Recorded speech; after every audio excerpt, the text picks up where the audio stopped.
Right, comrades. Sorry, I just want to log in first. First thing I want to do is welcome all the comrades present and hopefully those yet to come. Today's discussion on Turkey. I'm going to start this with an apology because normally I try and read in and get a conversation in my own head about the particular subject that we discuss each week, but a little bit slow getting away this week.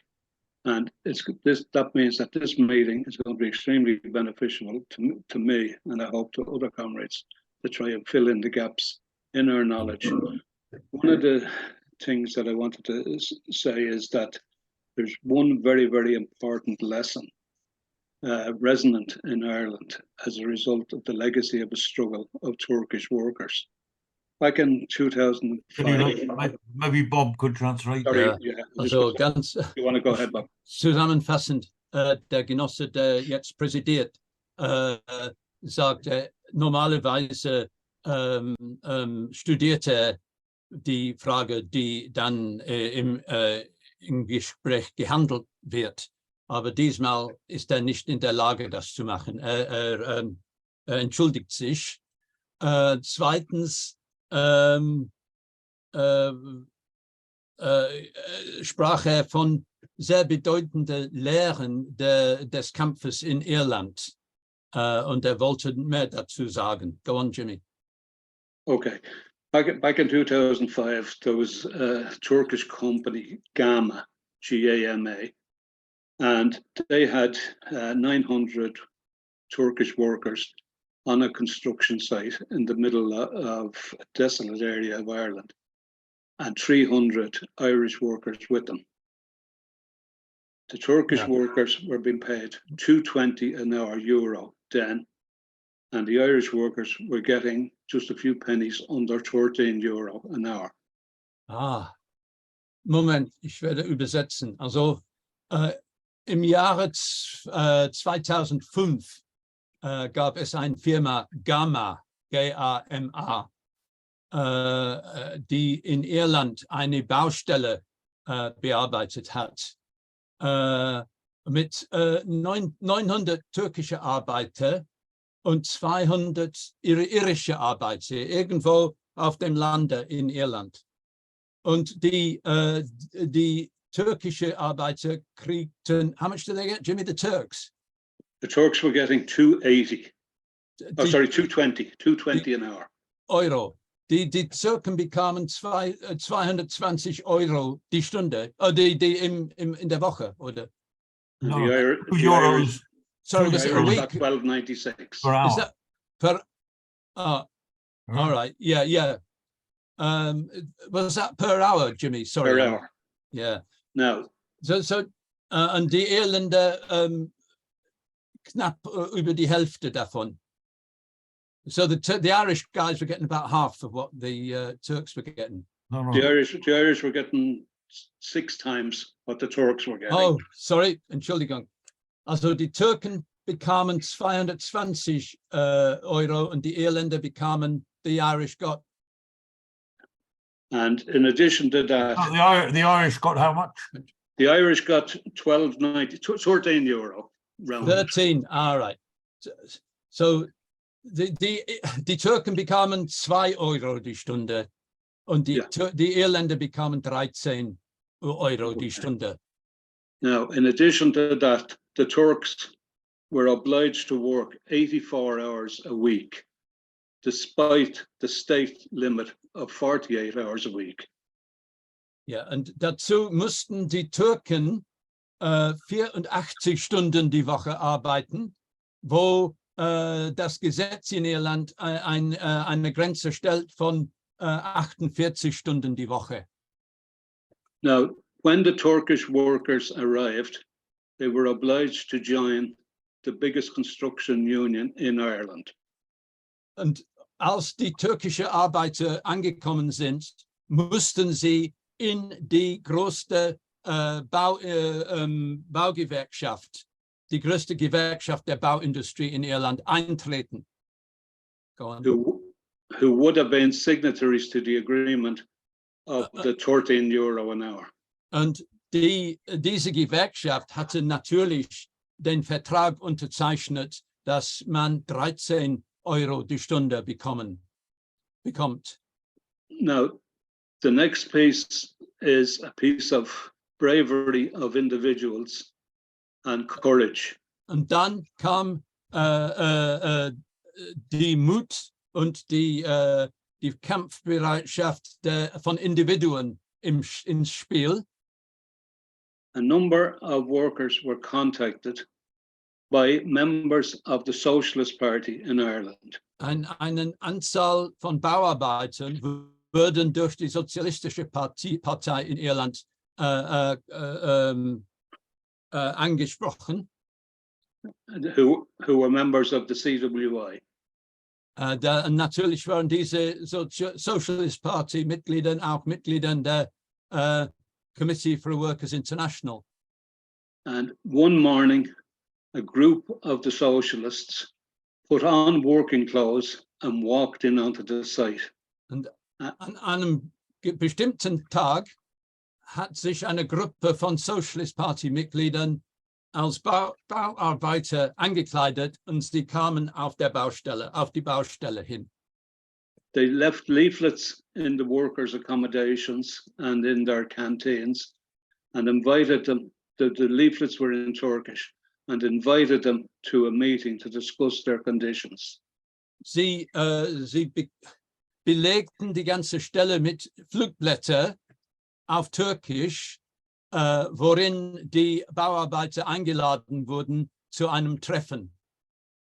And a campaign was created when initially I think 300 and possibly 600 of the Turkish workers came forward. Und so begann eine ganze Kampagne und am Anfang 200, dann später 500 türkische Arbeiter nahmen in dieser Kampagne teil. And the outcome of it was that despite some of the Turkish workers and possibly as many as 300 being deported back out of Ireland by the company, the outcome after a struggle was that the campaign was successful in getting increases in wages conditions. Und obgleich eine Anzahl der Arbeiter aus dem Lande genommen wurden von dem Arbeitgeber, nichtsdestoweniger bestand diese Kampagne mit einem großen Erfolg. Ja. The heroism of those workers, which was matched and more than matched by the heroism of the Turkish workers who took on an employer in a foreign state, is still recorded in the folk memory of workers and trade unionists here. Und die Mut der Arbeiter, auch sowie türkische wie auch irische, lebt noch in dem Gedächtnis des irischen Volkes. Now, in the almost 20 years since then, there has been an attitude which has developed that Erdogan, who had not long been elected as leader of Turkey, was leading a regime based on profit, oppression and corruption. Und seitdem, es sind fast 20 Jahren, verbreitete sich das Gefühl hier, dass Erdogan, der türkische Präsident, ein Regime führt, nur für Profite und gegen die Arbeiterklasse. Now, I would now ask Nihat to come in to fill in the missing 2 decades of the history and bring us up to date with the reality of life in Turkey for the working class and their organizations. Also, ich bitte Nihat nun, diese verschwommene 20 Jahre, 2 Jahrzehnte zu erklären, wo die Arbeiterklasse ist, wo ihre Organisationen jetzt sind, wie es gegangen ist. And this is particularly important because, as Madi had referred to earlier, Turkey is again becoming a kind of a mini superpower in European relationships. Und das ist wichtig, weil wie Madi gesagt hat, wird die Türkei jetzt eine Art kleine Großmacht in Europa. Okay. Now, thank you, Bob. The floor is all yours now, Nihat. Du hast das Wort, Nihat. Dankeschön, das war sehr gute Einführung für meine Einleitung auch hilfreich. Ich bedanke mich auch, dass ich hier bin. Thank you, thank you very much for that introduction, which is extremely to the point, and thank you for having me in the discussion this afternoon. Our privilege. Ich werde mit letzten Wahlen anfangen, weil diese letzten Wahlen sehr kritisch wichtig waren für die Geschichte der Türkei. I shall start with the last questions that were raised because they're very important for Turkish history. Die waren so historisch kritisch, weil das Regime seit 20 Jahren besteht, hatte also das war so eine Situation, dass das Regime abkippen könnte. And this is the thing is that this regime, which has been around for over 2 decades, could well have been kicked out in the last elections. Das kam nicht. Erdogan gewann die Wahlen wieder. Und das hat zu großer Demoralisierung geführt. And it didn't happen. Erdogan won the election again, and that has led to some demoralization. Also, wenn man über die Gründe spricht, warum Erdogan wieder gewonnen hat, hauptsächlich, wir können sagen, erstmal, dass bürgerliche Opposition nicht in der Lage war, Erdogan zu besiegen. Der zweite ist, wie ihr auch weiß, das Fehlen einer linken Kraft in der Türkei. Yeah. So the main reason for his victory was that the opposition was not able to muster the forces to defeat him. And behind that is the question of the absence of a left-wing force in Turkey. Die objektive Lage waren so gereift und ja, das hat dazu geführt, dass die Menschen überzeugt waren, dass Erdogan besiegt werden könnte. Was sind diese objektive Lage? The objective situation was so mature that people were absolutely convinced that Erdogan could be beaten. Erstmal so wirtschaftliche Lage in den letzten 3-4 Jahren deutlich schlimmer geworden. And in the last 4 or 5 years, the economic situation has become clearly much worse. Überall der Kapitalismus ist in der Krise, aber in der Türkei ist auch Politik der Erdogan-Regime ist dazu gekommen, ist die Situation in der Türkei ist noch schlimmer geworden. The economic crisis affects everywhere, but in addition to that, the policies that the Erdogan government followed made it even worse. Einer der Gründe ist zum Beispiel, Erdogan sagt, der Zinsen ist Grund und Inflation ist Ergebnis.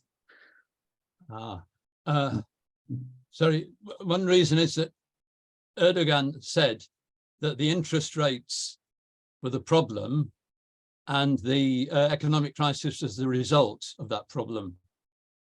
Also die orthodoxe bürgerliche Ökonomen sagen das Gegenteil und deswegen in allen Ländern Europa, Amerika, die Zinsen werden erhöht gegen Inflation. In der Türkei das Gegenteil ist passiert.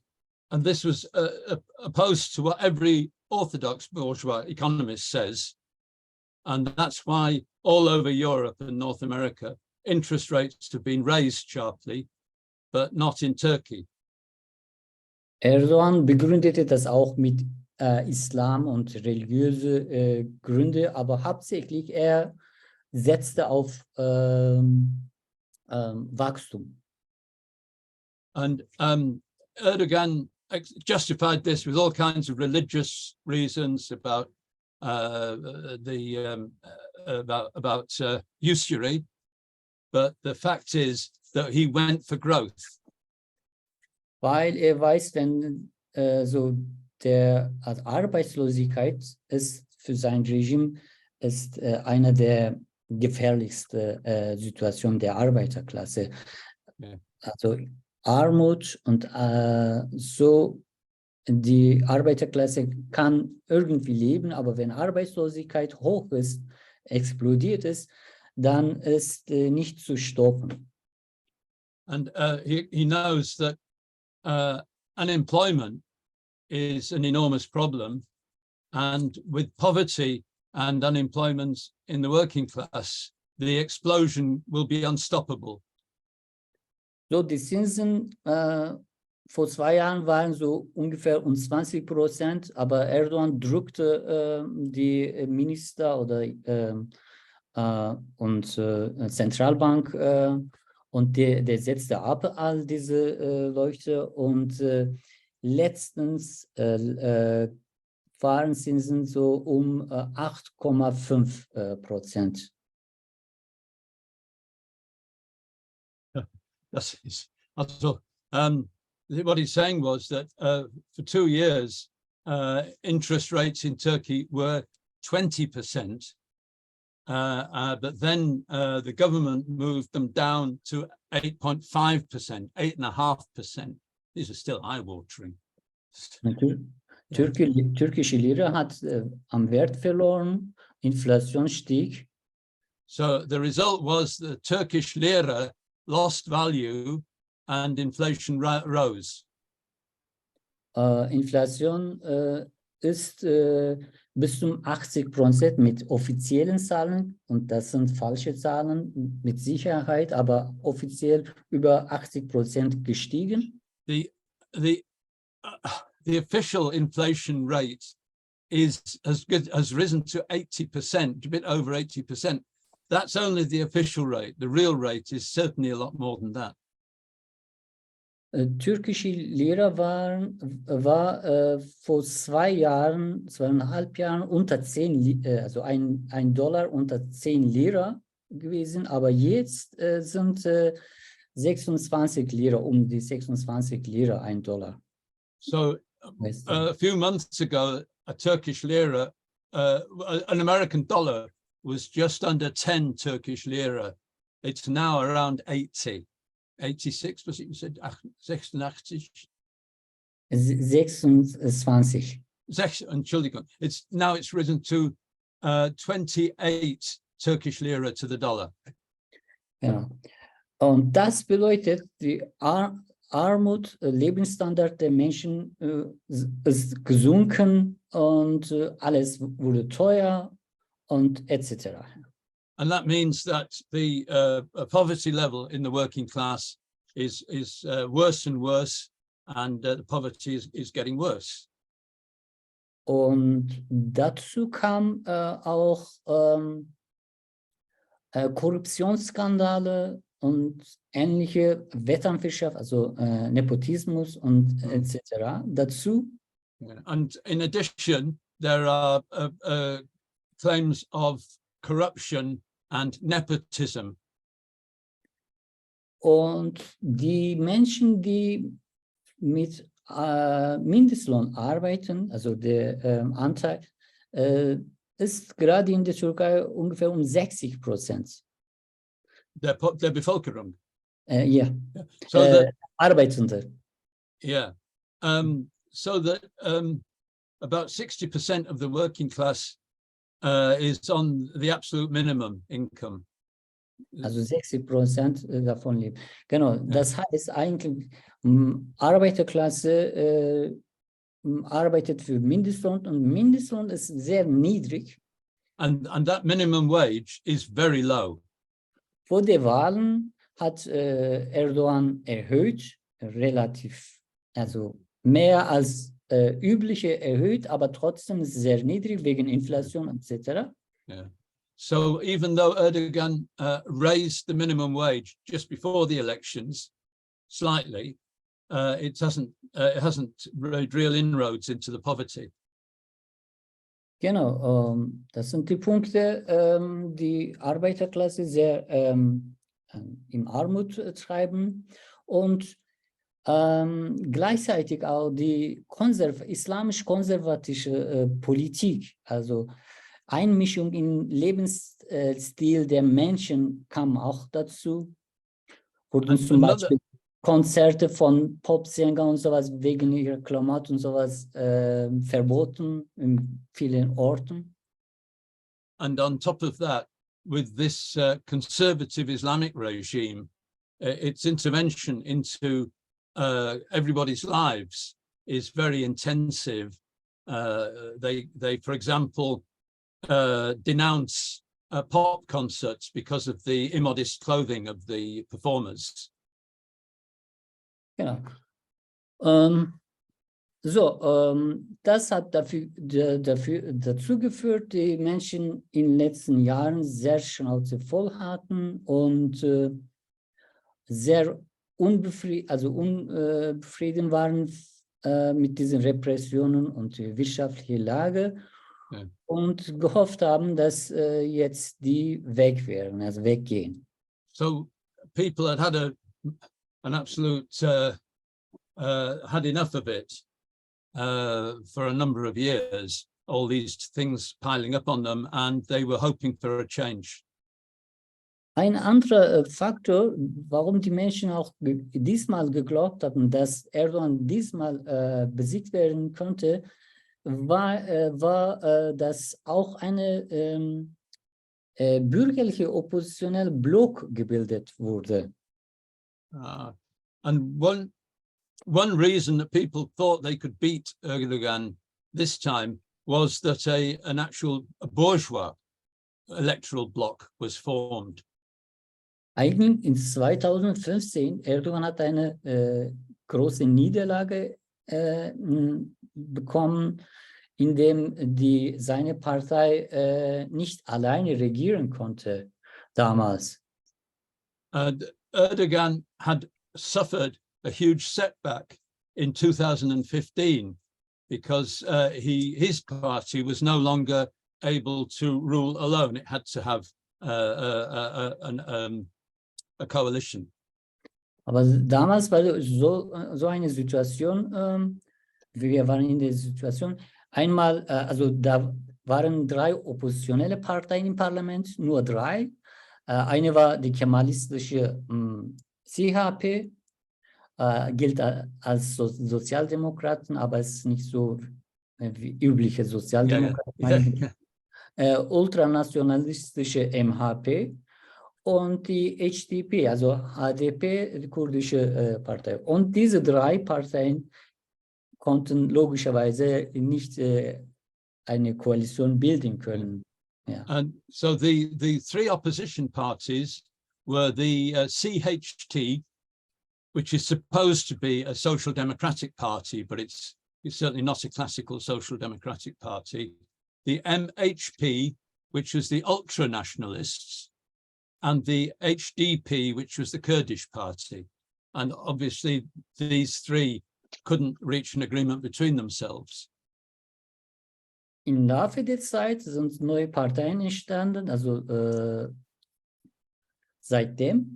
Und jetzt konnten 6 bürgerliche Parteien einen Block bilden. Meistens waren klein, aber 2 davon groß, so CHP und eine Abspaltung von MHP-I-Party, sagt man. Genau, so eine Entstehung eines Blocks, dass die die Macht übernehmen könnten, war auch ein Faktor, dass die Menschen diesmal überzeugt waren, Erdogan könnte besiegt werden. And so the fact that since then 6 bourgeois parties, 2 big and some quite small, were able to form a bloc to go into the election with, also gave people hope that Erdogan could be beaten. Trotzdem kam es nicht. Was sind die Gründe? But it didn't happen. So why? Erstens, Erdogan-Partei hat 7% verloren. So the first factor was that Erdogan's party lost 7% of its vote. Und trotzdem 35% hat AKP bekommen. Das ist immer noch sehr große Unterstützung eigentlich. But it still got 35% of the vote, which is quite considerable support. Sie haben auch einen Block gebildet und Erdogan wusste, jede Stimme zählt und hat auch jede kleine Partei in seinen Block genommen. So er hat einen Block mit CHT. Sie haben auch einen Block gegründet, also AKP und MHP einen Block und noch dazu andere kleine Parteien. So, nein, das habe ich nicht ganz verstanden. Also Erdogan hat einen Block mit. Auch, genau, auch ein Block. But he also blocked with a number of large and small parties formed a block. Yeah.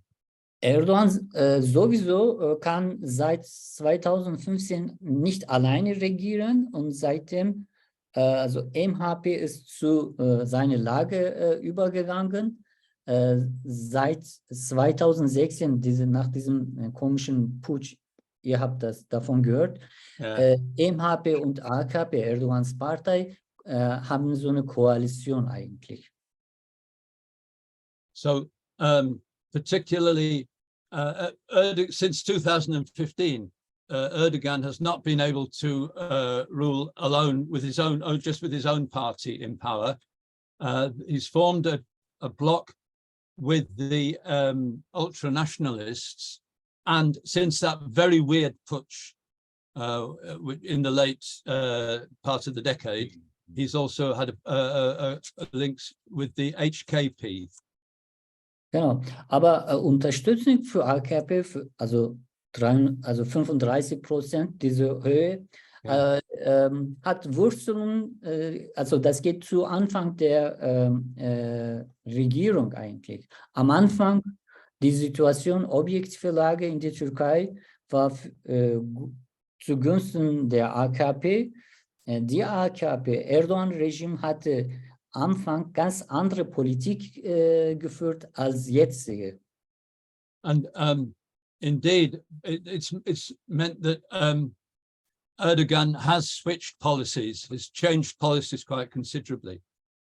Damals Weltwirtschaftslage, also konjunkturelle Lage, also wegen der konjunkturellen Lage in der Weltwirtschaft, Türkei hat so einen warmen Geldfluss erlebt und Wirtschaft wurde gewachsen. At the beginning, due to the world economic situation, there was a strong economy and there was an inflow of money into Turkey. Turkey was making money. Erdogan war auch nicht so repressiv, Erdogan-Regierung, weil damals Erdogan-Regierung noch die kemalistische Staatsapparat, wo kemalistische Militärapparat eigentlich was zu sagen hatte, besiegen wollte. Deswegen Erdogan, AKP am Anfang war so eine Art wie Sozialdemokraten eigentlich, so eine Sozialdemokraten in diesem Hinsicht geführt. And that's interesting because in relation to the Kemalist, basically the army, Erdogan was able to push them aside and carry out some policies, some more progressive policies. Wachstum, Geldfluss und leichte Kredit für Arbeiterklasse und Arbeiterklasse, also wegen der Wachstum, konnte so relativ, also Arbeitslosigkeit war niedriger im relativen Sinne und konnte auch so wegen Kredit, leichte Kredit, eine Annahme auch konsumieren und Lebensstandard der Arbeiterklasse war relativ besser als früher. Yeah, and the thing is, with a buoyant world market and low interest rates, it was possible to, employment was easier, and workers' families could buy things on easier credit terms. So it was a real boom time. Genau, so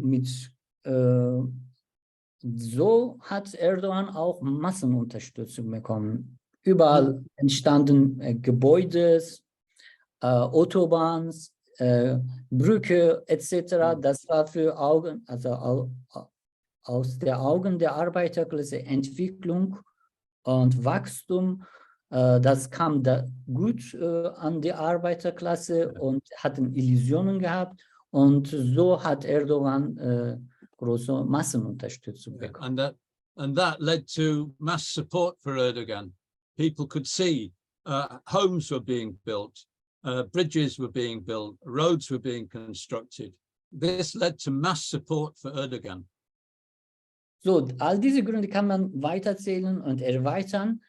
So entstand so ein Erdogan-Kult und auch mit politischer Taktik und Manöver etc. Erdogan war so eine politische Kult in der Türkei. Und jetzt in diese Wahlen, in diese wirtschaftliche Misere und so weiter, Arbeiterklasse hofft, dass diese bürgerliche Opposition vielleicht ihre Probleme lösen könnte. Ja. Aber die Oppositionsblock hat keine richtigen Antworten gegeben.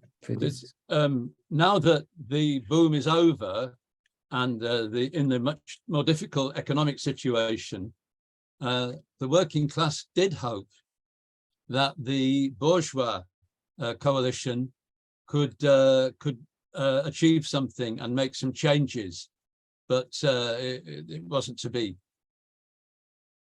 Und auch Nationalismus ist sehr wichtiger Faktor gewesen hier im Lande, bei diesen Wahlen, auch allgemein.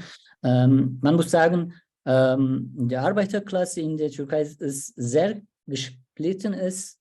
Einerseits konservativ-islamische und dann säkuläre, säkuläre und dann Kurden und dann Nationalisten sehr gesplittet. And indeed, the problem is that the Turkish working class is split in many dimensions. It's split between the Islamic conservative elements and the Kemalist, say it was national revolutionary element a century ago. And on the other hand, also nationally between Turkish and Kurdish workers. Yeah. Oh, sorry, Bob, just at this stage, I was going to just remind people of the time. I'm going fairly loose because the fact that there's translations. So normally we have a 20-minute, but that's not real in this situation. But could I ask for a tightening up of the conversation about 5 or 10 minutes time? And Neha can come back in later in the conversations. So der Vorsitzende bittet, dass wir in so ungefähr 10 Minuten zu Ende kommen. Natürlich ist es sehr schwierig mit der Übersetzung und so, aber normalerweise sprechen die Leute nur 20 Minuten. Also können wir alles Mögliche sagen in 10 Minuten und vielleicht nachher noch mehr sagen, nach einer Diskussion. Okay, Geht das? Ja, geht das auf jeden Fall. ja. Danke. Bitte, du bist dran. Okay, das sind die Gründe, warum wir also nicht gewonnen haben, hauptsächlich eigentlich. Da war keine Kraft, das Erdogan besiegt konnte. And that's why we didn't win. There wasn't a force that could defeat Erdogan. Dann gehe ich zu dem Punkt, die Situation der Linke. The position on the left. Good. Yeah. Die Linke hat auch einen Block gehabt. The left had a block as well. Die größte Partei war HDP sowieso. The biggest party was the HDP. Und dann TIP ist interessant. And then the next interesting one, Keith. Arbeiterpartei Türkei, kurz TIP. KEEP is the Workers' Party of Turkey. Genau. And that was involved. Das ist eine neue Partei, die eine Potenzial zeigt, dass sie eine massensozialistische Partei werden könnte. And this is a new party which showed real potential to become a mass working class party. Also über diese Partei möchte ich ein paar Punkte sagen. 2017 gegründet. It was founded in 2017. Das war eine Abspaltung von TKP, Kommunistische Partei Türkei. And it's a split away from the Communist Party of Turkey. Und sie haben in den letzten Wahlen 2 Abgeordnete gehabt, die auf der Liste von HDP ins Parlament eingegangen waren. And the last election, the previous election, they got two members of parliament on the HDP list. Dann kamen 2 dazu mit 4 Abgeordneten, die haben im Parlament Aufmerksamkeit auf sich gezogen in der Gesellschaft. Also mit der Arbeit. With 4 or 5 members of parliament, they made real waves in society, in the working class. In den letzten 2 Jahren, sie wurde schnell gewachsen. It grew rapidly in the last couple of years. Letztes Jahr waren Mitglieder 8.000 Mitglieder. So they had 8,000 members last year. Und dieses Jahr jetzt über 45.000. And this year they've got over 45,000 members. Genau. Das zeigt die Wichtigkeit der Entwicklung der TIP. Die linke Block hat über 10% bekommen, also meistens, das waren Stimmen für HDP, weil die Kurden HDP wählen. And the left bloc won 10% of the votes in this year's elections, and that is a bloc between the TIP and the Kurdish party. Genau, TIP hat 1,7% Stimmen bekommen und das ist die größte Stimme, also ungefähr 1 Million Stimmen seit 60 Jahren in der Türkei. And the TIP, the Turkish Workers' Party, got 1.6% of the votes, over 1 million votes. And that's the biggest that any left-wing party has had in Turkey for 60 years. Okay, ich komme ganz schnell zu Ende, zum Perspektiven. Also das sind jetzt, wir sind ganz neu nach den Wahlen und die Karten werden neu gemischt in der Politik, sagen wir. And so just to finish off then, where are we now? Well, of course, the cards have all been re-sorted, remixed together. We're all being dealt a new hand. Erdogan macht einen Rückzug im Sinne Zinsen. Jetzt haben sie auf einmal so Zinsen auf 15%. Sie sind jetzt also 6,5% erhöht. So the Erdogan's backed off on some of his policies. He's raised interest rates to over 6%. Aber ich denke, das ist keine richtige Politikänderung. Das ist nur eine Taktik von Erdogan. I think it's just a tactic. It doesn't indicate a real change in policy. Nächstes Jahr sind Lokalwahlen und Erdogan will Istanbul, Ankara wieder gewinnen.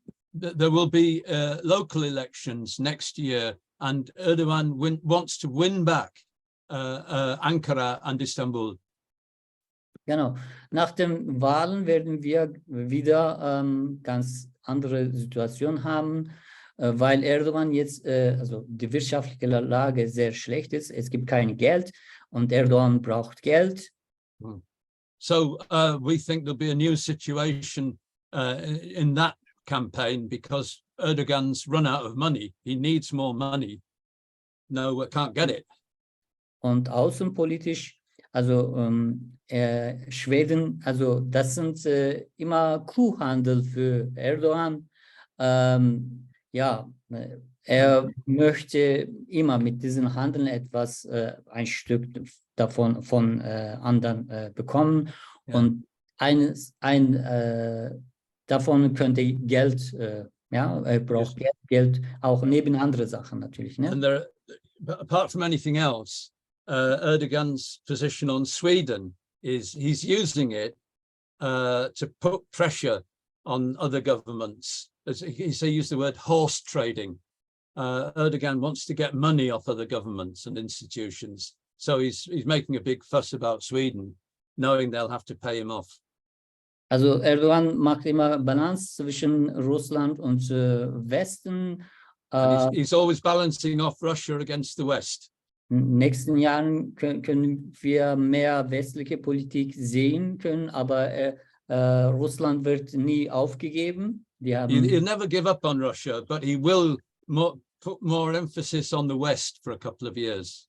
Einer sehr wichtigsten Punkt ist die Kurden in Syrien, und Erdogan will dort wieder militärische Einsätze machen und dort Rojava ja, auflösen. Yeah. And they're very important that Erdogan is dying to get his hands on the Kurds in Syria and wind up the Rojava Republic. Genau, das sind die Perspektiven, aber eines muss ich noch sagen, also nach 5 Jahren Wiederwahlen, also Arbeiterklasse hat bis jetzt sich an diese letzten Wahlen konzentriert, aber jetzt 5 Jahre sind lang und die Situation kann ganz anders verlaufen in den nächsten Monaten, Jahre.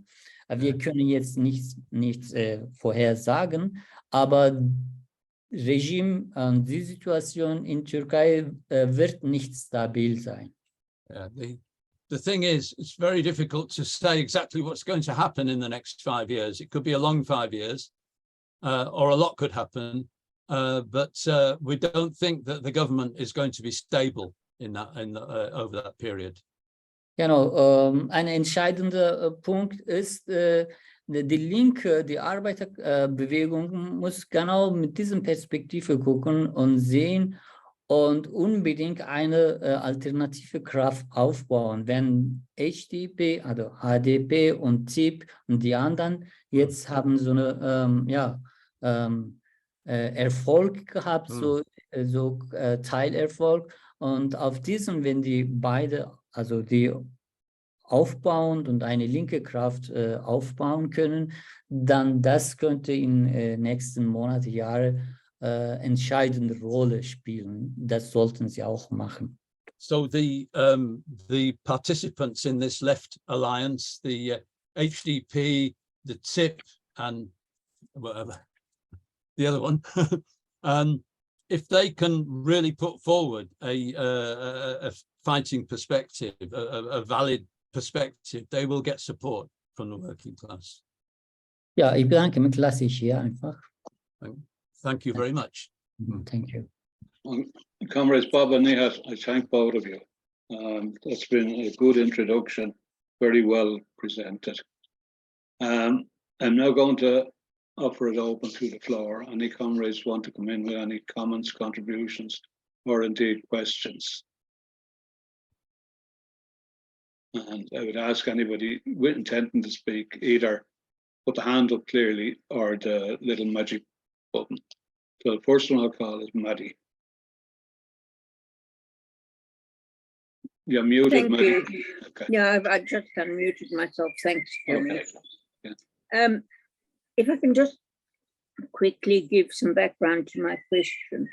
Sweden, under the current very right-wing government, has decided to join NATO. This is actually against, one can't do this without breaking against the Swedish constitution, which is being run right roughshod over it. Okay. The people have not been consulted. Anyway. Can Sorry, I translate Maddie, that into? can you allow for Bob to pick you up now Yes, again? of course. Okay. Die Lage in Schweden ein bisschen zu erklären, diese rechte Regierung versucht jetzt Mitglied im NATO zu werden. Das ist nur möglich unter nur wenn man die schwedische Verfassung zur Seite legt. Das geht sonst nicht. Es ist das ist Bruch mit der Verfassung Schwedens. You're on, Manny. Yeah. And Turkey has played the part of not permitting Sweden to join until the past few days. Und bis an den letzten Tagen hatte die türkische Regierung so gemacht, als ob sie das von Schweden verlangt. What Turkey is wanting Sweden to do, two things: expelling certain Kurdish opposition people who have been given political asylum in Sweden. And the other thing is to deal with the Swedish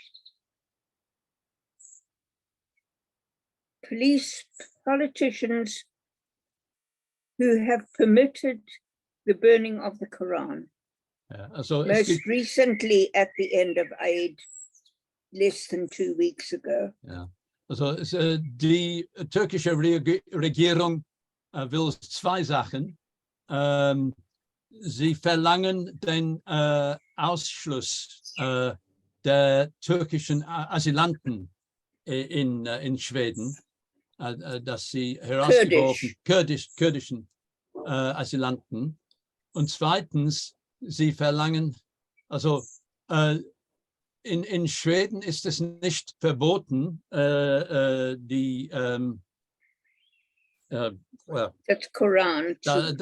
Koran zu verbrennen. Und so was ist passiert in den letzten Tagen am Ende von Demonstrationen.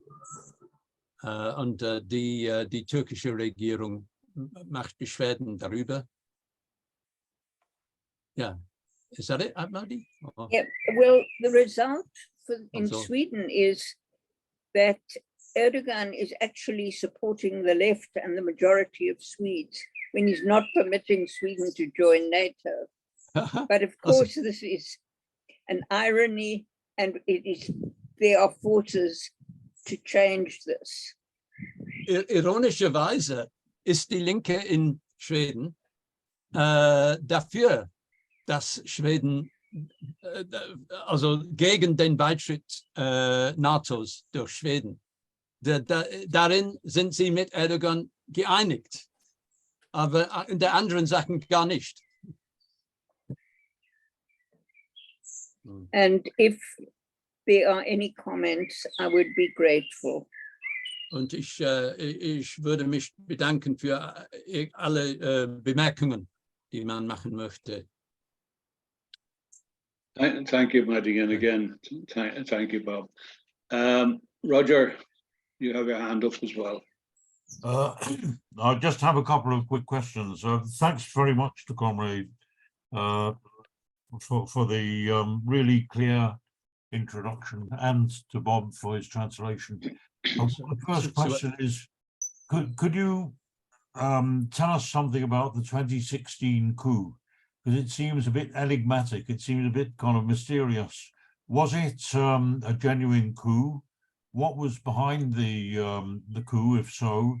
Was it staged? Was it a pretext for Erdogan to take on presidential, in effect, dictatorial powers? That's my first question. Roger bedankt sich sehr für die Vorführung.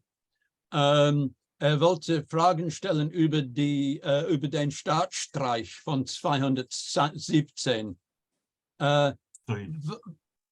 Sorry, 17, yeah? 16. 16, Entschuldigung. War das wirklich ein Staatsstreich zuerst? Oder war das nur der Anschein eines Staatsstreiches? To enable Erdogan to take on dictatorial... Damit Erdogan diktatorische Maßnahmen nehmen könnte. My second question is about the Turkish and Kurdish population. Zweitens geht es die türkische und die kurdische Population, Bevölkerung. I know that the Kurds are oppressed, and that Erdogan is uses the Kurdish issue in order to split the population. But to what extent? Ich weiß, dass die Kurden unterdrückt werden und dass Erdogan die Spaltung ausnutzt, die Arbeiterklasse zu spalten. To what extent is what are the relations between the Turkish and Kurdish workers? Is there a problem, or do they struggle together, cooperate together? Was sind die Verhältnisse zwischen türkischer und kurdischer Arbeiter? Arbeiten sie gut zusammen, oder gibt es Probleme? And just one last question. Und eine letzte Frage. Could you tell us something about workers' struggles? I know that the Turkish working class has quite a strong tradition of struggle. Und könnten Sie uns etwas sagen über die Kämpfe der Arbeiterklasse in Türkei? Ich weiß, dass die Geschichte dieser Kämpfe ziemlich wichtig ist. Because I understand that in Ankara and Istanbul, Erdogan lost. And does that reflect, working class opposition to the regime?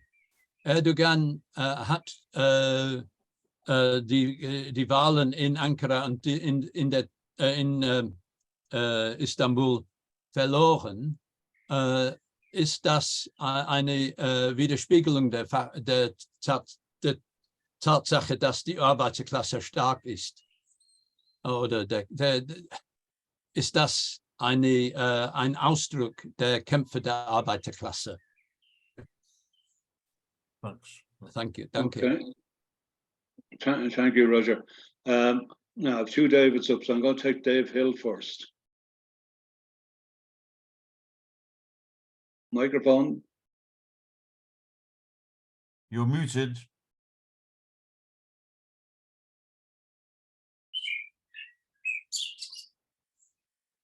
Yeah, sorry, I had a problem unmuting. Can you hear me? Yes. Yeah, clear. Yeah, okay. Well, thank you, Yoldash. Thank you, comrade. I want to make 3 points. I work in Turkey regularly until the coup. I work with Turkish comrades from different Marxist and communist parties and trade unions. Ja, okay. Zuerst bis zum Datum des Staatsstreiches habe ich ziemlich intensiv in der Türkei gearbeitet. Ich arbeite mit Genossen aus verschiedenen linken Parteien und auch in den Gewerkschaften. I want to make 2 points. The first point is the absolute brutality, of the Turkish police. I've been tear gassed while on a May Day march, and I've seen clubs, I've seen the police act with great brutality. Yeah. And in fact, they've killed people, haven't they? They killed people by shooting tear gas cylinders at people's heads. Also die nächste Sache ist die Brutalität, die Gewalttätigkeit der Polizei in der Türkei. Ich war auf Demonstrationen und ich bin selber mit Tränengas angegriffen worden. Die Polizisten knüppeln und töten die Demonstranten und sie benutzen zum Beispiel Tränengaspatronen, Leute zu schießen und zu töten. And a second aspect of this brutality is the deaths, the many deaths of workers in the mining industry, for example. And when people die, then the reaction of Erdogan is to say it is the will of God. Und eine Seite von dieser Gewalttätigkeit ist die vielen Todesfälle in der Industrie, in den Kohlenbergwerken und so weiter. Und wenn die Leute unter diesen Umständen in der Arbeit sterben, so sagt Erdogan, das ist nur der Wille Gottes. So will der Gott. And my final point, Letzter Punkt, was the immense disappointment on the left, the immense disappointment from my comrades in DIP, in many different parties on the left, MEP, the disappointment, the disbelief that Erdogan won the election. Und der letzte Punkt ist die ungeheure Enttäuschung nach den Wahlen. Die Leute konnten es nicht fassen, dass Erdogan gewonnen hatte. Leute in CHIP, in MEP und in anderen Parteien. Es war ihnen unglaublich. Yeah. And thank you, comrade, for your updating information, especially about the growth of the TIP, one of the communist parties in Turkey. David Hampson, I'm going to ask you if you can wait a few moments, David, and give Nihat a chance to deal with the previous three contributions.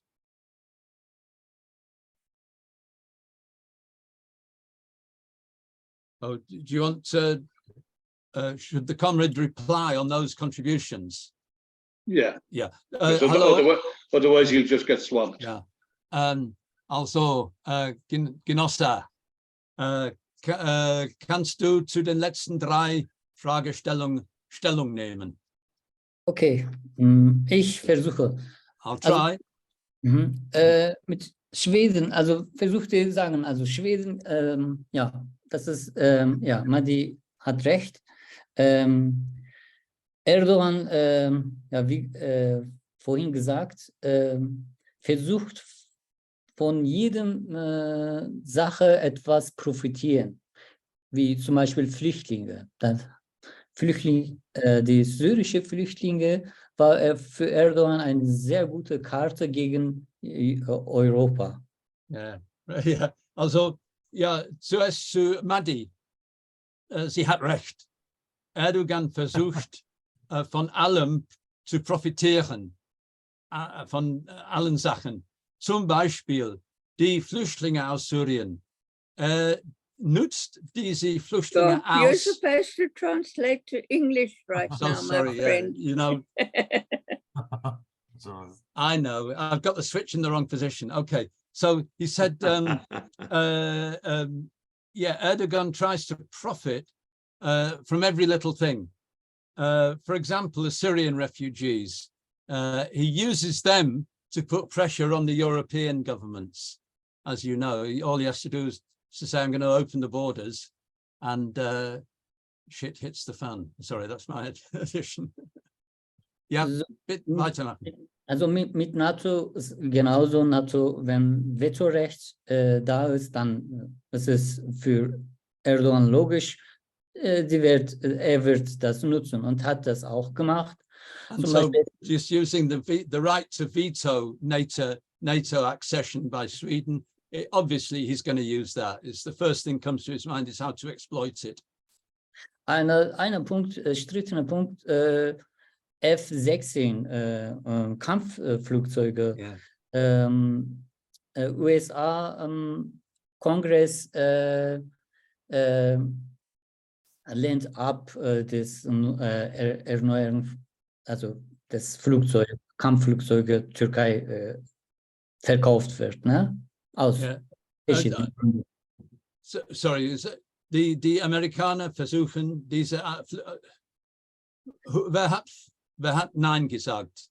Amerikanische Kongress. Okay, the American Congress refused to provide new F-16 fighters to Turkey. Es ist auch aus politischen, taktischen Gründen. Ne?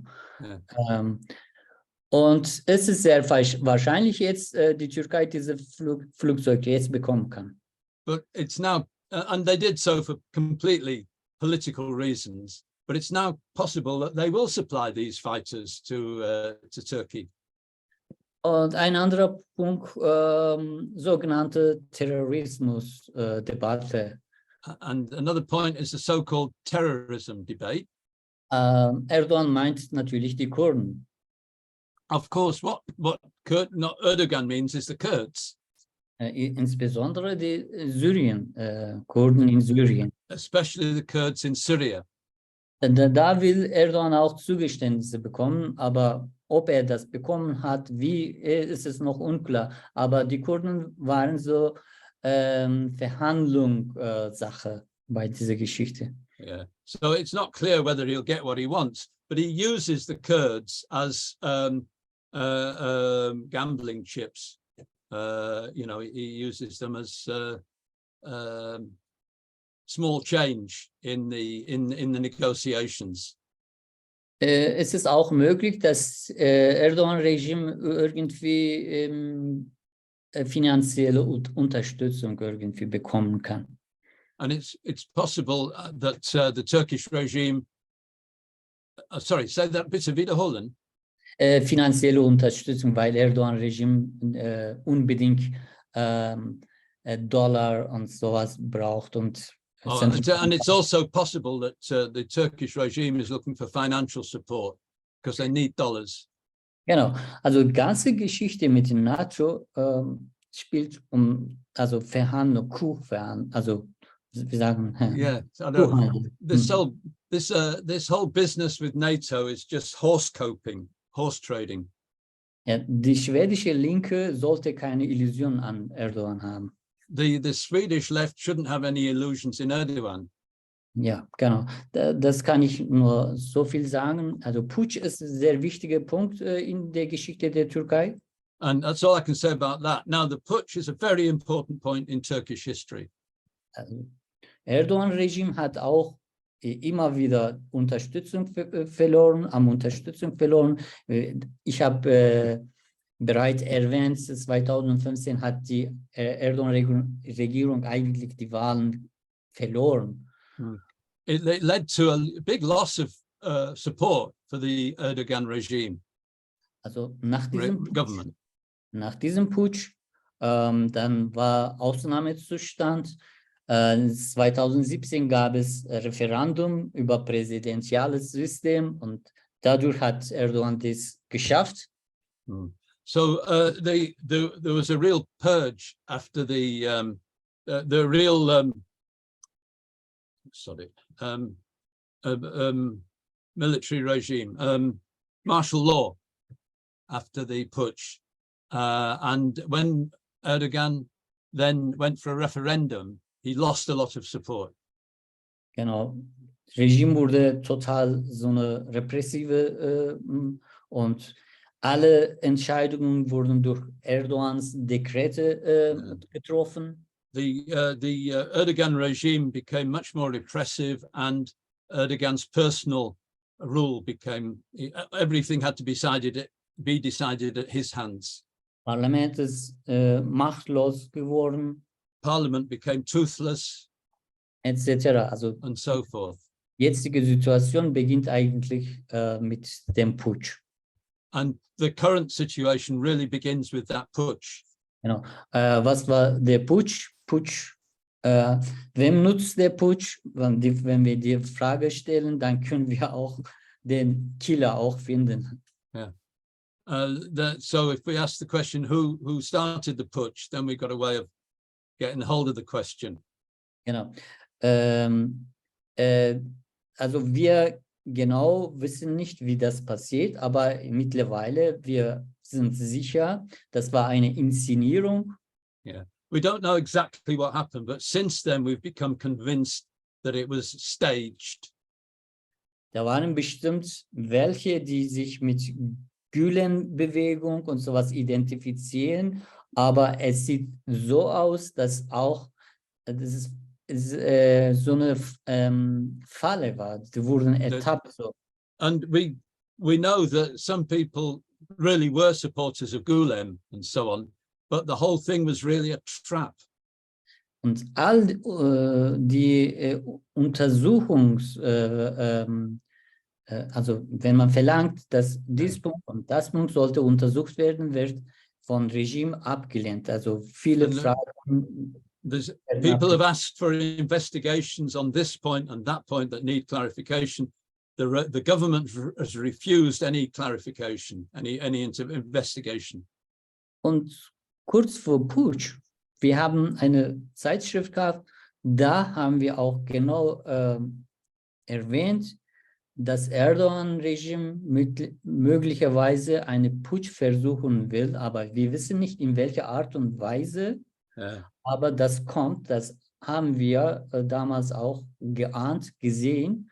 Aber just before the putsch, we published an article in our magazine that said, look, we don't know what form it will take, but there is a putsch coming along. Genau. Die Frage der kurdischen Bevölkerung, also die Kurden in der Türkei sind sehr politisiert und sehr diszipliniert im politischen Sinne. The Kurds in Turkey are extremely politically conscious and disciplined. Und die haben zum Beispiel diese Kılıçdaroğlu, Kemalist, trotz der kemalistischen Einstellung gewählt. Sie wussten, dass Kılıçdaroğlu ihre Probleme nicht lösen wird, aber sie waren so bewusst mit der Sache und politisiert und konnten Taktik verhandeln und auch Kılıçdaroğlu trotz all dieser nationalistischen Aussagen und so weiter gewählt. So they knew, for example, that it is necessary to have an alliance with supporters of the ultra-nationalist party. But despite all the differences, there was the need to have a tactic to carry out a tactical approach. Die türkische Arbeiterklasse ist sehr beeinflusst von Nationalismus und Propaganda von oben gegen Kurden und allgemein. Das ist ein Fakt. And the Turkish working class is extremely infected with prejudice against the Kurds, which is imposed on them from above, really. Aber bei jedem Arbeitskampf, wir haben immer wieder gesehen, dass Arbeitskampf ganz schnell die Arbeiterklasse vereint. But what we have discovered, every time class struggle breaks out at work, workplace struggles, Kurds and Turkish workers come together very well, work together very well. Arbeitskampf beseitigt diese Vorurteile gegenseitig. Ganz Labor struggles just push aside these prejudices. Also die Istanbul, Ankara, also das ist, also Erdogan verlor in diesen Städten, das ist richtig, das ist ein Fakt. Hier die Arbeiterklasse allgemein spürt diese Wirtschaftskrise, Misere am besten als in ländlichen Gebieten. Yeah, the point about Istanbul and Ankara is that the working class there experiences the economic crisis much more sharply than the working class in the rural areas. Das ist sicher ein Faktor, aber ein anderer Faktor ist Säkularismus auch sehr spielt eine große Rolle. And then the other factor is in the urban setting, secularism is much more widespread, much more influential. Seit langem haben wir keine großen Arbeitskämpfe, weil die Arbeiterklasse sich auch auf Wahlen konzentriert hat. Ein Grund dafür, aber ein noch wichtiger Grund ist Repression, waren Repression natürlich. One reason for the comparative absence of labor struggles is that the working class got involved in electoral politics. That's one side. But the other side is the extremely repressive regime at work. Das kann sich auch ändern. Wir haben auch Beispiele in den letzten Jahren gesehen, trotz der Repressionen gegen Gewerkschaften und Streikrecht und so weiter, die Arbeiterklasse trotzdem ist im Kampf geraten und hat gestreikt. And although there is very severe repression against trade unions and against strike action, nevertheless, workers do that, and they will do more. We can see they'll do more along those lines. Ja, das ist zuerst. Okay, comrades, thank you for that. David Hempson, and could I ask if there's any other comrades wanting to speak after David, if they can get their flag up or get a hand in the middle of the screen, please. All yours, David. Yeah. Thanks very much, Comrade Nihat. Some marvelous insights into the process, and it helps us make judgments, particularly on questions like the Kurdish issue and so forth, because the situation is quite complex, and yet it's devastatingly simple. Vielen Dank. Is Sorry. Ich bedanke mich sehr für die Aufführung. Sorry, that's the trouble. I've forgotten what you said, but you saying that die Situation ist sehr einfach, aber doch sehr kompliziert. Oder umgekehrt. Right. The simple part of it is that we're seeing a crisis throughout the region, and to some extent it's focused on Turkey itself with all its tensions. Das einfache Teil ist, man sieht die Krise in der ganzen Region und wie diese Krise sich auf die Türkei konzentriert. Konzentriert. Right. Just to pass on one lasting memory I have, I think I saw it on YouTube, that the Turkish students in the university some years back sang the International when they were told to sing the national anthem. And that does show a tremendous revolutionary spirit. Ich weiß noch, wie vor Jahren, ich habe das im Fernsehen gesehen, wie die Studenten in der Türkei die Internationale gesungen haben, als man sie gesagt hat, sie müssten das nationale Lied des Landes singen. Und das hat mich sehr imponiert. Okay. Right. What I think we see in the regime is that the deeper the crisis, the further that Erdogan turns towards clothing his policies in religious terms and trying to play into the past traditions of reaction as a more stable base, at least some base for his rule.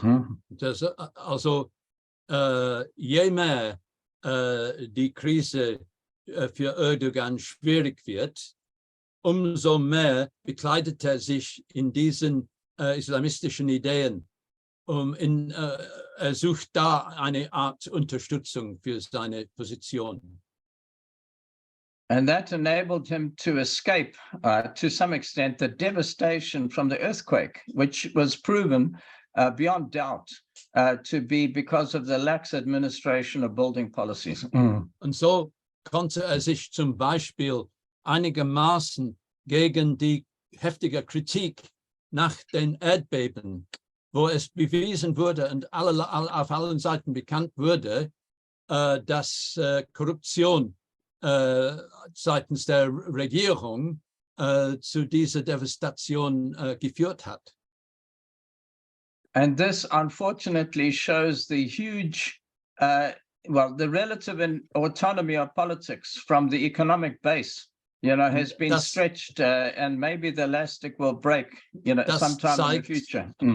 Das zeigt, dass die Politik relativ von der Wirtschaft getrennt ist.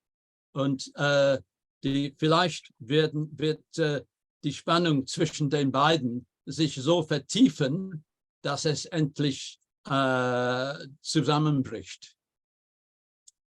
And I think I'm still trying to come to terms and understanding the counter-revolution which took place after the putsch. Und ich versuche immer noch zu verstehen, diese Konterrevolution, die nach dem Putsch stattgefunden hat. Because I understand that hundreds of thousands, not just a few thousand, civil servants were dismissed. The judges, thrown out, etc., etc. Yeah. Hunderttausende von Beamten wurden, nicht nur Tausende, Hunderttausende von Beamten verloren ihre Arbeit. Richter wurden von ihren Gerichtshöfen herausgenommen.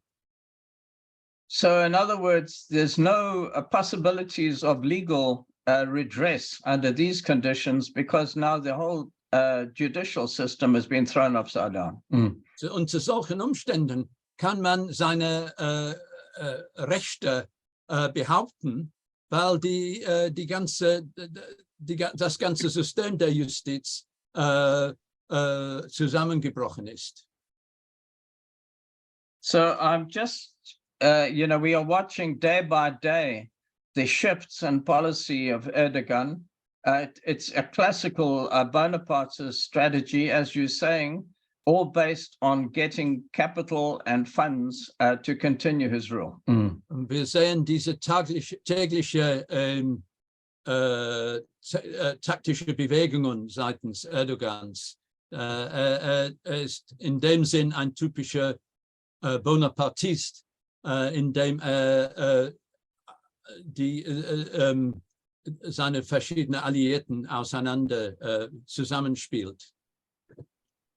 And at the moment, leaning towards the US or Germany or the EU in relation to Ukraine and angering Putin in many ways.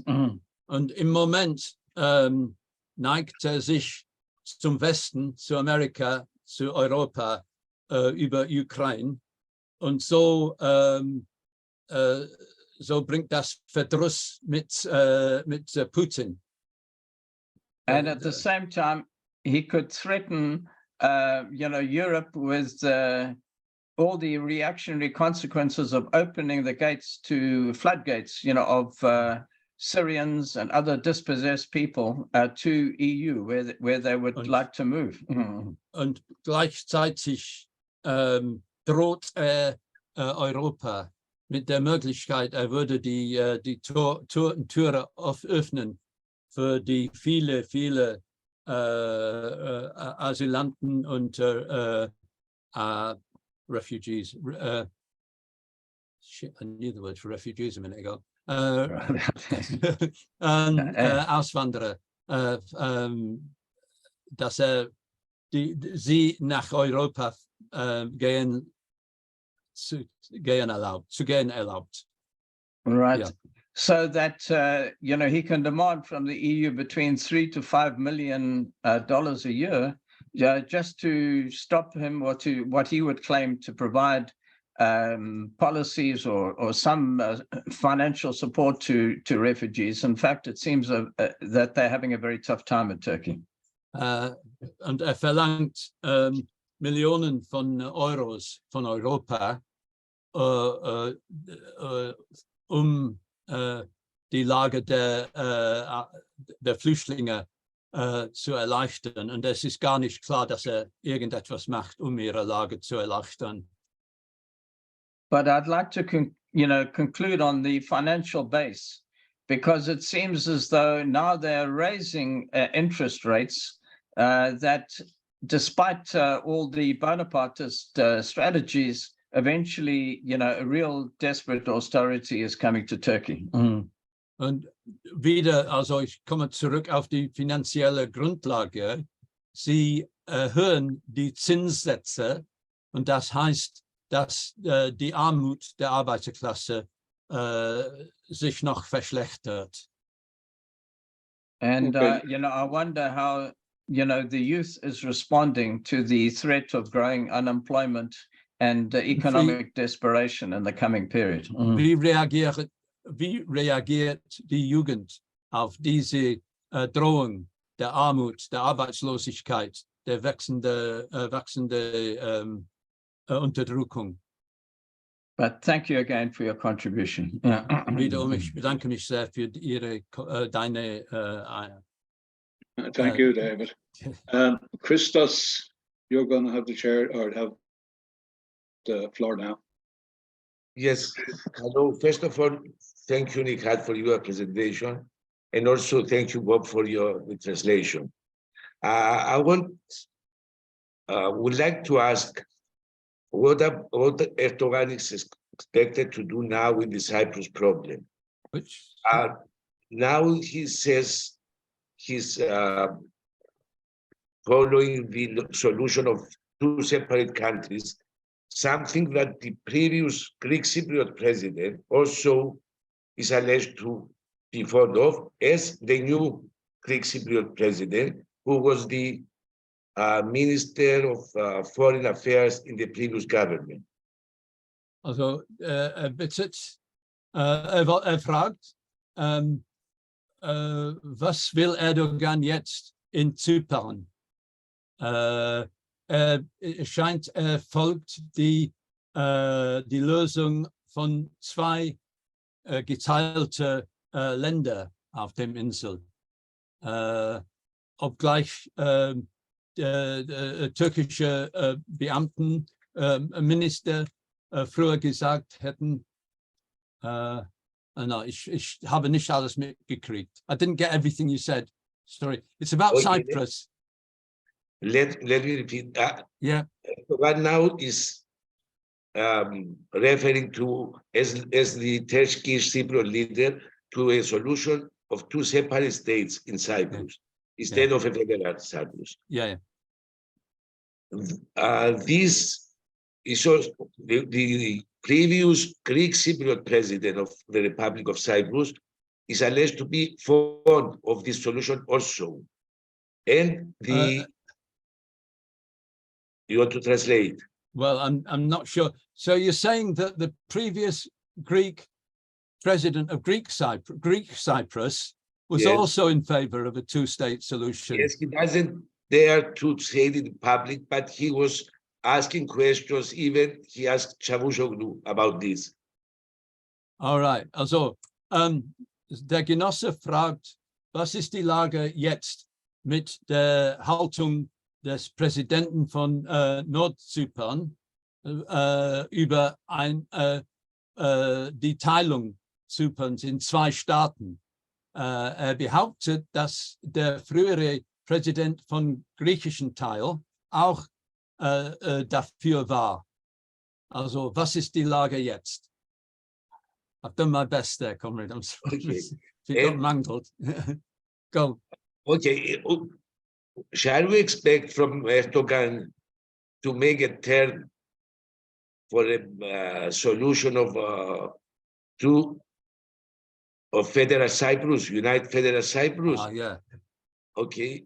So, yeah. My second question is, Erdogan is trying to control more than any other previous president in Turkey, the Turkish Cypriot in the north, Turkish Cypriot community in the north. Okay. And the Turkish Cypriot standing against him, but how long they can stand, I don't know. Yeah. He will continue this policy. Thank you. Also, er stellt die Frage, wie verhält sich Erdogan zur Lösung der Probleme in Zypern? Es gibt zwei Möglichkeiten, entweder zwei ganz geschiedene Länder oder eine Föderation. Wie die Bevölkerung im türkischen Teil hat immer ihre Unabhängigkeit von der Türkei unterstützt. Jetzt, wenn will Erdogan seinen Einfluss über diesen Staat vergrößern und er stößt auf Widerstand. Aber wie wird das entwickeln? Okay. Okay, there's no other comrades signaling at the moment. If anybody wants to get in, I would welcome it. But while they're thinking about it, I would ask 3 brief questions myself. One of them is in relation to the trade unions and the workers' parties. Have the trade unions got organic links with the workers' parties, and have they any political program to take them forward towards a socialist form of society, or a social democratic society even? The second one is Let him translate that. Yeah? oh, sorry, go ahead. Okay, der Genosse fragt, ob die Gewerkschaften organische Verbindungen haben mit Arbeiterparteien. Es geht um eine Perspektive der Befreiung der Gesellschaft vom Kapitalismus. Okay, point 2. The second one is in relation to the judiciary. It was mentioned earlier by David about the suppression of the limitation of powers of the judiciary in Turkey. Yeah. What is the attitude of the working class to the control of the judiciary, and would they welcome them getting their powers back, given the class that they normally represent? Ja, also dann die Frage des Gerichtes, also Judicial System, das Gerichtssystem. Wie verhält sich die Arbeiterklasse zur Unterdrückung der Gerichtshöfe und des Magistrats, des Richterhofes? Okay, I think I've done it, yeah. And the final one then is in relation to a situation where if Erdogan lost an election, either local or national, would he or could he refuse to honour and resign on that election result? And does he have a social base that could keep him in power, either militarily or civilian? Also, und letzte Frage. Wenn Erdogan einen Wahl verlieren soll, ist er bereit, das Ergebnis anzuerkennen, oder hat er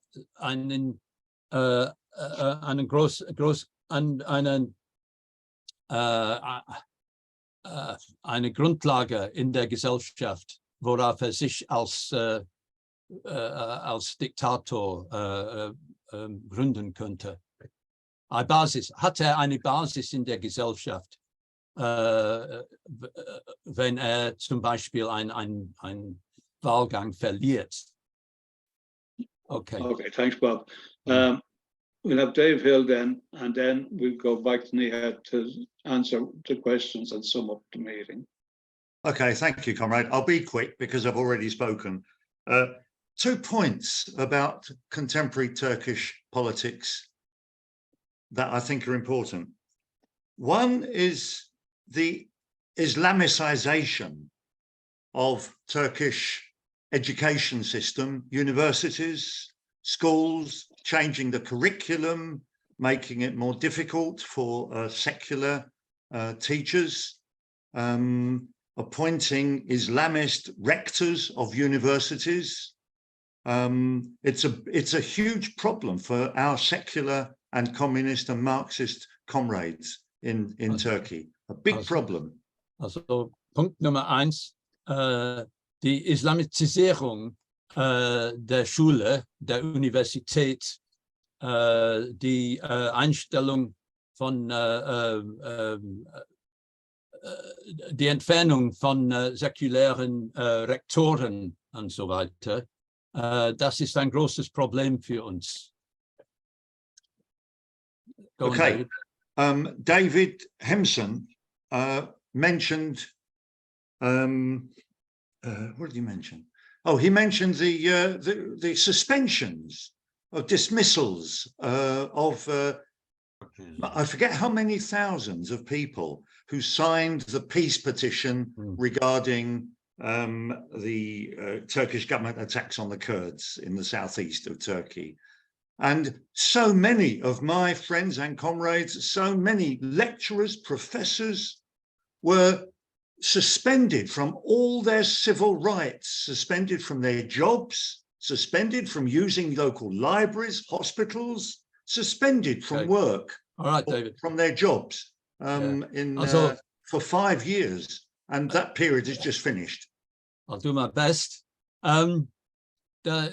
Also, will mehr wissen über die Sache, dass Tausende, Hunderte, viele Tausende von Leuten aus ihren Arbeit ausgeschieden wurden, weil sie eine Protestschrift unterzeichnet haben und dürften nicht mehr amtieren, dürfen nicht mehr eigentlich in die Bibliothek gehen und so weiter und so fort. And the second brief point is what happens if and when Erdogan goes? Und was passiert, wenn und ob Erdogan geht? The victor, the winner, will be the CHP, the Social Democrat Party. Also die Partei, die gewinnen wird die CHP sein. They are as anti-worker as the AKP. Die sind so feindlich gegen die Arbeiterklasse wie die AKP. So I'll leave it there because we want to hear Nihat respond. Okay, thanks, David. Just before we hand back to Nihat, I just want to say something on a remark that David mentioned. Apologize coming in again. The one thing that we insist on this is the tradition at these meetings that we're in a conversation, not a lecture hall. And we really do welcome people to come back in with contributions or questions as the discussions develop. So feel free anytime. And the same goes on the other comrade. Back to you, Bob. Can I very quickly make an apology? At 6 o'clock, I have to join a meeting of my local committee of the National Education Union. We've got a really serious discussion. So at about 5 to 6, I'm going to go off and get a cup of tea, whatever. Yeah, it's 20 to 6 now by me. Yeah, all right. So it's between yourselves. Okay. Who's next? Are you going to answer? No, Nihat, back to him now. Okay. Kann ich es? Also zuerst, die Situation ist so jetzt mit der Wirtschaft. Die haben Zinsen erhöht, aber türkische Lira verliert immer noch am Wert. So the position on the economy is that they've raised interest rates, but the Turkish lira is still falling in value. Und jetzt überall gibt es Teuerung. And everything's getting more expensive. Und das Regime will versuchen, jetzt die Kasse aus der Tasche Arbeiterklasse holen und die Kasse voll machen. So what the government's trying to do is to refill its bank accounts out of the pockets of the working class. Zum Beispiel Mehrwertsteuer jetzt nach den Wahlen sind erhöht. Which tax? The Mehrwertsteuer. the value-added tax has shot up sharply. Solche Maßnahmen und zum Beispiel das Messages like that. Budget für dieses Jahr ist jetzt zum Schluss gekommen. Wir müssen jetzt noch ein Budget jetzt entscheiden. So they've finished one year's budget. They're going to already have to decide a new budget. Die Kasse ist leer. The cash desk, the money account is empty. Generell, es gibt keine Kampfstimmung in Gesellschaft. Die Demoralisierung ist da und auch wegen Repressionen in den letzten Jahren gibt es nicht so große Organisierungsgrad unter Jugendliche etc. So there's not a mood of fighting in society. Weiter. There's a lot of demoralization, and the repression doesn't meet with the same organized resistance from the youth that it has done in recent years. Bis 2015, es gab eine so Politisierung unter Jugendlichen auch, Gesellschaft. Es gab auch so teilweise eine Linksverschiebung in Gesellschaft, aber danach ist vieles passiert, das wir nicht alles hier erwähnen könnten. Und die Up to 2015, there was a real politicization of the youth, and a lot of that was left wing. But since then, die Jugend hat keine Perspektive und alle versuchen, das Land verlassen. And the youth don't see a way forward, so they're all trying to get the hell out of the country. Aber die Frauenbewegung ist interessant, weil diese islamisch-konservative Politik am direktsten die Frauen trifft. Und im nächsten Monat, Jahr, wir werden wieder eine starke Frauenbewegung sehen, ich einschätze. And we think that the increased repression of women involved in the Islamic forces will lead to a rebirth of the women's movement, a strong women's movement. Wir sollen nicht vergessen, es gibt eine Islamisierung zu Recht in Bildung, alles mögliche in Gesellschaft, aber es gibt auch so Hälfte der Gesellschaft ist säkulär und das starke säkuläre Teile in der Gesellschaft gibt, die nicht davon, das aufgeben will. Yeah. So remember that half of society is actually quite secular, and even though there's this push in education and in society to this sort of we call them culture wars. The pushing of the Islamic culture. Actually, this will create its own opposition. Also die Zypernfrage ist interessant, aber ich kann nicht so vieles sagen, weil in der Türkei Zypernfrage ist nicht so, leider nicht so intensiv diskutiert wird in der Arbeiterklasse oder unter Linke. Aber wir können sagen, Erdogan kann nicht eine Haltung, nicht nationalistische Haltung einnehmen. Sorry, the Cyprus question doesn't get enough discussion on the left, but kannst du wiederholen? Ich habe das letzte Teil. Also, die Cyprus-Diskussion ist eine Staatssache. Also Frage ist nicht so Parteisache eigentlich. So it's interesting. The question of Cyprus is seen as a state's problem, not as a political problem. Party problem. Issue, ja. Wie kurdische Frage. Just like the Kurdish issue question. Genauso diese Frage, was wird denn mit kurdischer Frage sein? Eine friedliche Lösung gibt es, immer wieder wird das gefragt, ob Erdogan wieder eine friedliche Lösung, Verhandlungen mit Kurden kommen könnte. Das ist genauso wie in Zypern-Sache. Erdogan kann nichts machen. Yeah, and it's the same actually.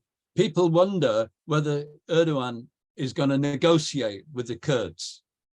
And it's the same with Cyprus. Is he going to make an intervention in the Cyprus question? And he really can't.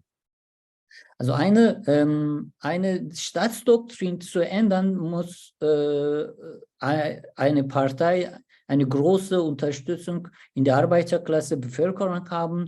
Erdogan hatte das bis 2015. And now Erdogan did have a social basis in the working class for himself up to 2015. He hasn't had it since.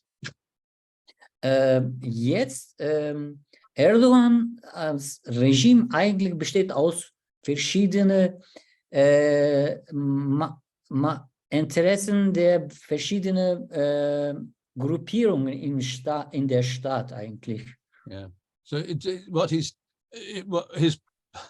his position now reflects the relations between different groups in the state system.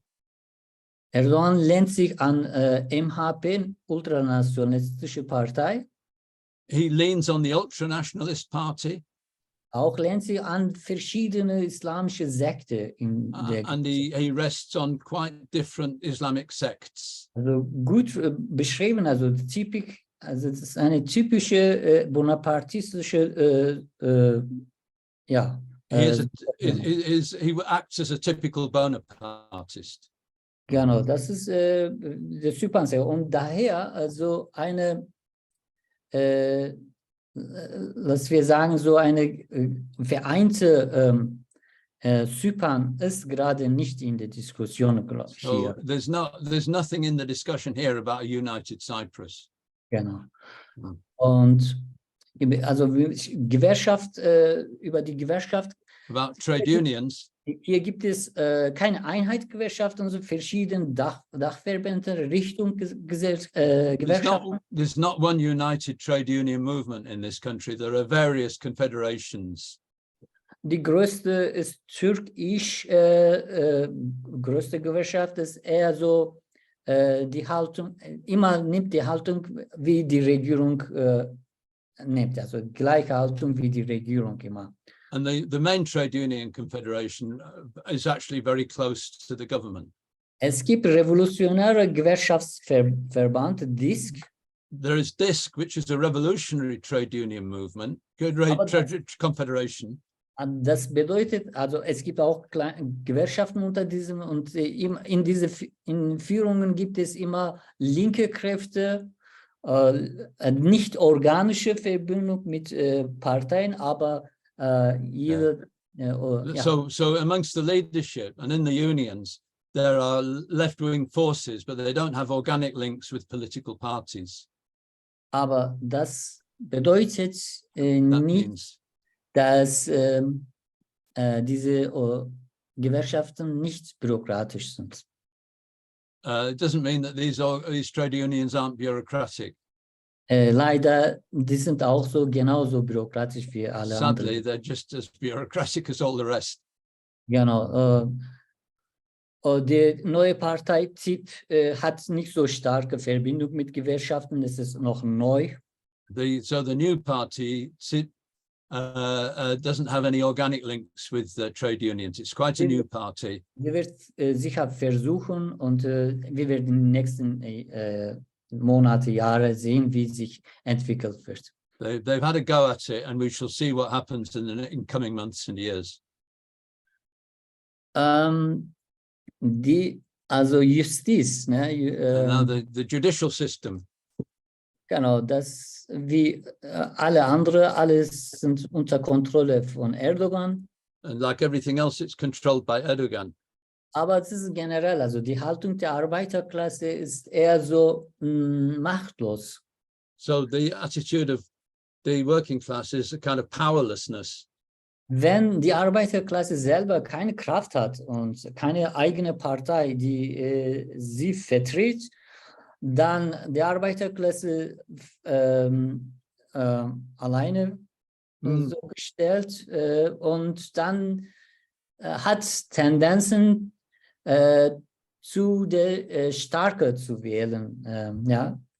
So where the working class doesn't have its own party and it's down to the individual, everybody's left to their own devices, then there's a tendency to follow the strongest grouping. Genau, daher es passiert nicht vieles. Ja. Also gegen diese Misere ist auch So mit they don't, yeah, they haven't got much to fight against poverty with. Ob Erdogan die Wahl anerkennen würde, das war eine große Frage, bevor diese letzte Wahl. Before the last elections, we were wondering, it was a big question, would Erdogan recognize the results of the election? Genau, das war der Punkt eigentlich, weil diese Macht eine obligatorische Sache ist für Erdogan, ja, Lebens und Tod, weil wenn Erdogan verliert, dann verliert er alles. It is a sort of life and death question for Erdogan, because if he loses power, he just loses everything. Und daher, es wäre naiv zu sein, dass Erdogan einfach aufgibt. So it'd be naive to expect him just to give up. Genau der Punkt war, warum Erdogan vor den Wahlen so entspannt war. Das haben wir immer uns gefragt. And that was why Erdogan was so tense before the elections. Obwohl die Situation für Erdogan nicht gut sah, also dass Erdogan verliert, er war sehr entspannt. Relaxed, sorry, relaxed. So even though the figures weren't stacking up for Erdogan, it didn't look like he was going to win. He was very relaxed. Genau deswegen, wir rechnen auch damit, dass Erdogan-Regime immer wieder einen Weg findet, wie 2017 bei Referendum und dann danach, ein Wahl danach, also vorletzte Wahlen und letzte Wahlen, dass er irgendwie hinkriegt, die Wahlen manipulieren und großes Stück klaut. Ja. Aber wir können nicht beweisen. Wir, die linke Arbeiterklasse, haben nicht Möglichkeiten, das herauszufinden. We do suspect that he manipulated the vote in the last election, actually stole votes, stole the election, but we can't prove it. We don't have any access to how you'd prove it. Genau, der andere Punkt ist, also Islamisierung in Bildung ist wirklich ist ein Problem. Ja, auch jetzt, in den letzten Jahren, Erdogan lehnt sich mehr und mehr an die Sekten in der Türkei. Und das hat auch Einfluss auf Bildung. Jetzige, gerade aktuell Bildungsminister macht die Aussage, dass er also mehr so separate Mädchenschulen aufbauen will. Ein Beispiel. Yeah, this so the imposition of religion on the education system takes special forms, like setting up separate schools for girls, so for example. Und das ist der Punkt auch mit Frauenbewegung. In den nächsten Jahren, wir werden in diesen, also das ist ein Knackpunkt, da werden wir auf jeden Fall viele Auseinandersetzungen haben. There'll be a lot of disputes in coming years about those questions, the women's question. Zum letzten Frage, es ist auch gut zum Schlusswort eigentlich. Was passiert, wenn Erdogan geht oder CHP etc. Ne, gewinnt? Erdogan-Regime hat also am Anfang, wie ich gesagt habe, gegen kemalistische Militärbürokratie gewonnen. Und danach hat die ganze Staatsapparat, DNA-Staatsapparat geändert. And it's the coup, the putsch, completely altered the state apparatus in Turkey. Jetzt bei letzten Wahlen, wenn diese Opposition gewonnen hätte, dann die hatten so eine Programm gehabt, so 2 Jahre Übergangsperiode, Ja. Also dann wieder zum Parlamentssystem, also nicht präsidential, von Präsidentialsystem zurück, danach wieder Wahlen. Ja. Das wäre wirklich eine sehr günstige Situation gewesen für uns, für Arbeiterklasse. Und dann hätten wir auch so relativ demokratische vorübergehende Situation gehabt, aber das kam nicht. Jetzt diese Opposition ist auseinandergegangen. Yeah. So we did hope that we would win the last election, and that would have meant actually taking apart, dismantling the whole regime that Erdogan had set up. And we were looking at a 2-year transition process before fresh elections in 2 years' time. Really, if we'd won the last, if the coalition had won the last election, it would have introduced a very favourable situation, but it didn't, and the whole coalition has fallen apart. Genau, diese Bourgeois-Oppositionsblock ist jetzt auseinandergegangen. Das heißt, in Zukunft werden wir wissen nicht, wie das aussehen wird, aber eins sicher, Erdogan ist nicht nur politisch, ist auch biologisch ist krank. So the first thing is Erdogan is sick, not just politically, but actually physically sick. He's ill. Diese 5 Jahre sind wirklich lange Jahre, das kann alles passieren. 5 years is a long time. There's all sorts that can happen. Wenn Erdogan nicht da ist, wegen dieser Personenkult, wegen der Geschichte der Partei, wie ich erzählt habe, die Verhältnisse mit Massen etc., wenn Erdogan weg ist, dann AKP, also seine Partei wird auseinandergehen und kein Erdogan mehr da sein. Also es gibt keine Alternative, neue in AKP, das genau weiterführen. And because of the whole cult of the individual, as I explained, if he dies, if he's out of it, then the whole thing has to be changed. Genossen, ich muss in 2 Minuten in einem Gewerkschaftsversammlung gehen. I gotta go. I'm sorry, Conrad. I was trying to hold on by you, Bob, but my heart was going out to you. All right. I'm off. I got to ask you just to thank Nihad on our behalf, and we let you run away then. Okay, doke. I'm off. Bye bye now. Thanks, comrades. Bye bye. Comrades, again, thank you to Bob. It's a marvelous job that he did, and thanks to Nihad for putting it together, and thank to all the comrades who made contributions. I'm going to hand the floor back now to Roger, who has some announcements to make about the coming week. Yes, thanks, comrade. First of all, really, I've got 3 meetings just to tell comrades about. First of all, on Tuesday in Britain, our comrades are launching our campaign for a mass workers' party. We're having a rally with some really prominent people from the labour movement, comrades of ours and comrades who are close to us, and you'll see the link in the chat. Everybody is welcome. Do come. 7 o'clock British time on Tuesday. Secondly, well, I'd just like to remind comrades that in September, WIN is holding a conference, and we'd like comrades to sign up to it, to come. It's in a very pleasant surroundings, so it'll be a really good 2 days of discussion, and you know, comrades would have seen the information about it in the meeting notices, but please sign up. Thirdly, in preparation for that conference in September, next week we're holding a kind of preview of the conference.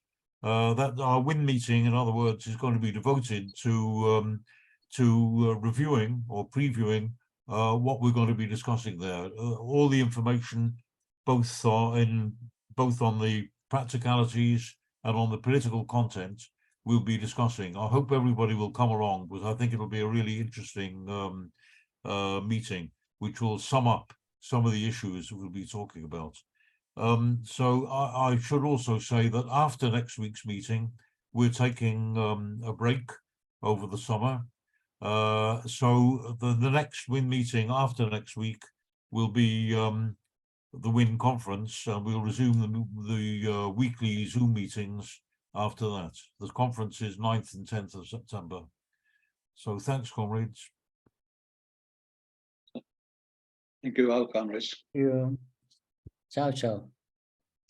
And thanks particularly to Comrade Nihat, who did a Yeah. fantastic job.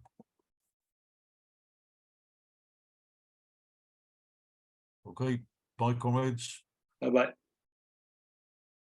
Bye. Bye-bye.